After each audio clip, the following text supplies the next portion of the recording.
Hi, this is Tina, and welcome to another juicy conversation with abundant soulpreneurs. And welcome to Nalini from Chalice of Wisdom. Hi, Nalini. Hi, Tina. It's good to see you. Yeah, you too.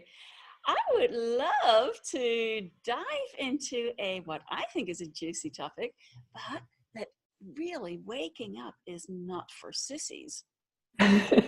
You No, it mentioned isn't. to me once, right? You said, "Oh my gosh!" And if those who have been on the journey before, the avatars throughout the ages, if they had shared, or maybe they have shared, but people don't read it. You don't I see think it. with the people closest to them, yes. Yeah, But yeah. but it's not a publicly commonly shared as to what the whole journey entails. And so oftentimes there's spiritual bypassing, and you call it spiritual tourism, where you're dabbling in different things and trying all these different things. So therefore, it's not for sissies. Would you like to share your perspective on that? Sure. My perspective on that is yes. It's definitely not. You have to have a very strong personal will. Now, this is weird, because one of the cruxes, one of the phases that you have to go through in enlightenment passages is a better word, is you have to go through surrendering your personal will into divine will, becoming aligned with it. Now, this is not abdication, it's not giving over completely, but it is having that alignment happen. But you have to have a really strong personal will to wake up. You really do. You have to have focus, you have to have clarity, and you have to be determined. There's one of my mentor's favorite passages from the I Ching was "Perseverance furthers." And he used to quote that all the time. And, someone would bring something up and it would be like, "Perseverance furthers." And everyone would go, "Oh," That again. Yeah. Yeah. And it's not so much the image of the mountain where you're pushing the boulder uphill. I mean, that was old cycle enlightenment. But you do have to do diligence. It takes discipline. A lot of people don't like that word. But with yourself, for not doing the spiritual bypassing that you were just mentioning. And that's a hot topic right now. And, for good reason, because what people tend to do is, as they acquire more light and they acquire more facility with their meditation practice, or, allowing the peace to enter the body and stay there, is something will come up. You'll get triggered, something will happen. And it's like, "Oh no, I'm just in this meditative place, or I'm this spiritual person, and that doesn't really bother me." Well, all the while in your field, anyone who can see, is like, there's all this stuff, swirling around and going on, and you're acting like, whatever you're acting like. And it's like, I don't believe you. So that's spiritual bypassing in a nutshell, is just saying, "Oh no, I'm just going to go meditate and it will all go away." Well, if it's part of your awakening process and it's something that you have to understand, accept, acknowledge about yourself, and move through so that it moves into a neutral place, it's not going away. It'll keep coming back around until you are ready to deal with it. So better to simply deal when it comes up, not to go into the, "Oh, I can ignore that because I'm so awake." Honey, then you're not.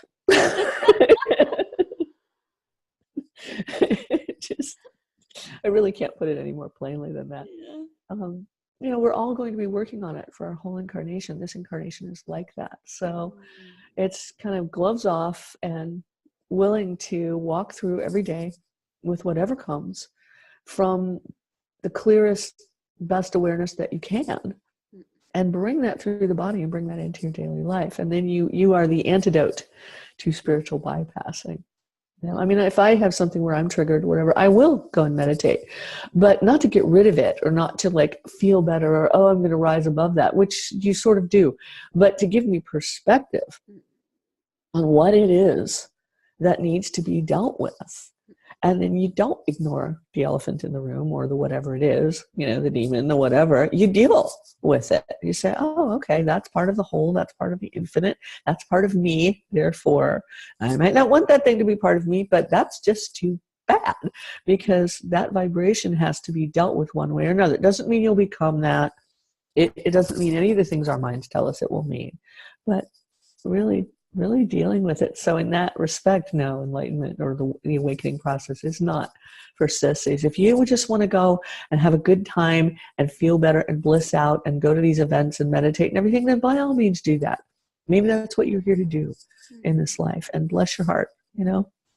But if you really want to wake up, you can't ignore the stuff that's going on through you, around you. You know, things start to happen in your own life, and then you exit the event-driven school of learning, and then things repeat in consciousness, because we do tend to go through a couple of revs of this, or maybe more than that. You'll notice a pattern starts playing out in different versions in your life. We've all experienced that, and then finally they get better, and you think, oh, well, that's better than the last time. You know, I'm making progress. That's actually a good way to think. Yeah. You know, it helps you.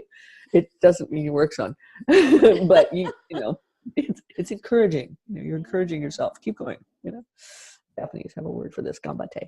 You know, but as you move through this, it's paying attention. You know, and then what you were referring to as spiritual tourism, there are two flavors of that actually. One is the beings that are really just here to play. And it's more what I would call sort of spiritual dabblers. They take this program and that program and this program and this program, and oh, this was great and that was great and this was great and that was great. And there's really nothing wrong with that. There isn't. Is it going to make you what is known as enlightened? No. Because you're not doing the deep work. You're not doing the deep dive into what will make you awake. Now, in order to become the embodiment of light, I prefer to use like the embodiment of unconditional divine love and light. That's closer to the truth for me. You do have to experiment with some different things. You know, I studied many traditions. I'm ordained in 3, you know, which was weird, but it was. I mean, now I look at it and think, ordained, interesting. Why? But just, you know, but there has to be a focus. It's that thing I keep mentioning, or she keeps mentioning through me, is focus, clarity, and a kind of innocence that says, okay, Source, show me what works for me. Sometimes you do have to experiment, try a lot of different roads before you find the right one. You know, that's to be encouraged. But then if that's what you want, then you're kind of dabbling, and your tourism needs to stop. It's like, oh, this is what works, or this set of practices. It might have been like a salad bar. You've picked and chosen what works. Then you need to sort of go do the work with that, really go into that. You know?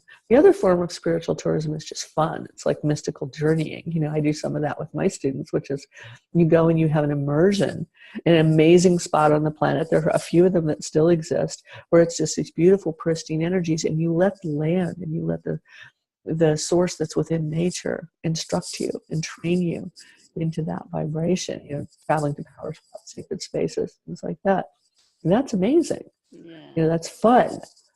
Will that wake you up? No, but it's fun. You know, what else are you going to do with your incarnation but go to places that have high vibes, right? You know?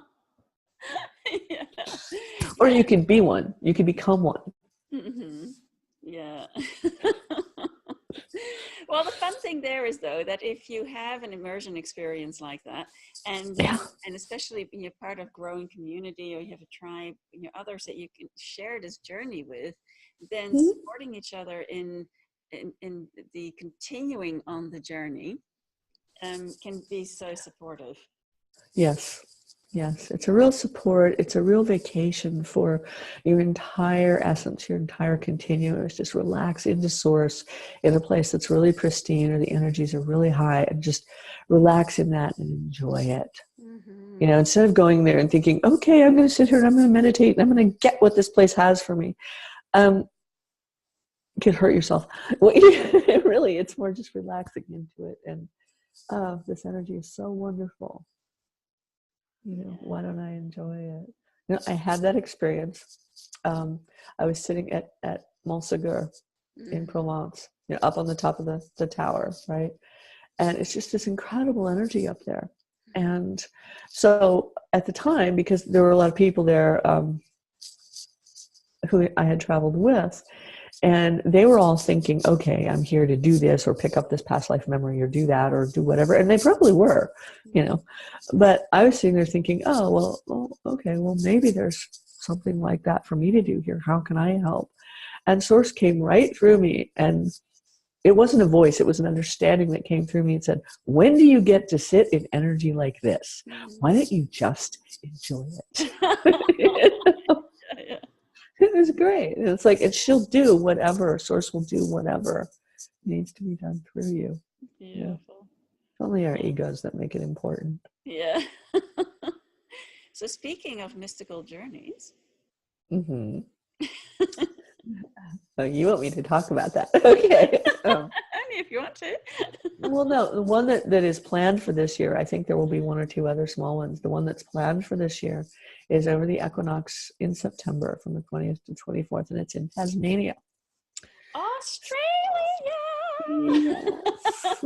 Tasmania. It's going to be a very small retreat. The immersion retreats that I hold are very small number of people. So it's good to sign up early if you want to do it. But it's going to be in a really, really beautiful place. And there's time where we meditate, we talk about things, people get their questions answered. Then also there's a lot of time to go hiking and just spend time in nature, because that's where the real teaching happens. You let the land instruct you. So yeah, that'll be really fun. Beautiful. Awesome.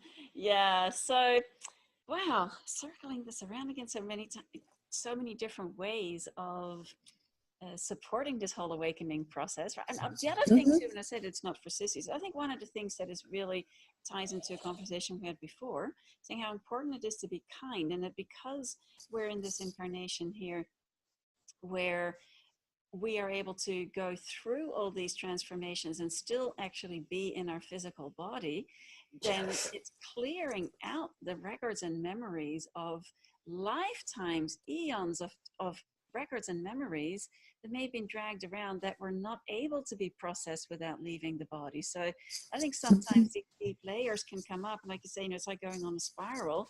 You're like, oh, for crying out loud, there can't be another one. But you wouldn't have been able to access that if you hadn't gone through the other stuff first, right? Yes. Yeah, this is an incarnation that is pivotal in many ways. We can use this one to clear, well, they're all happening all at once, right? There's no linear, even though we experience life that way.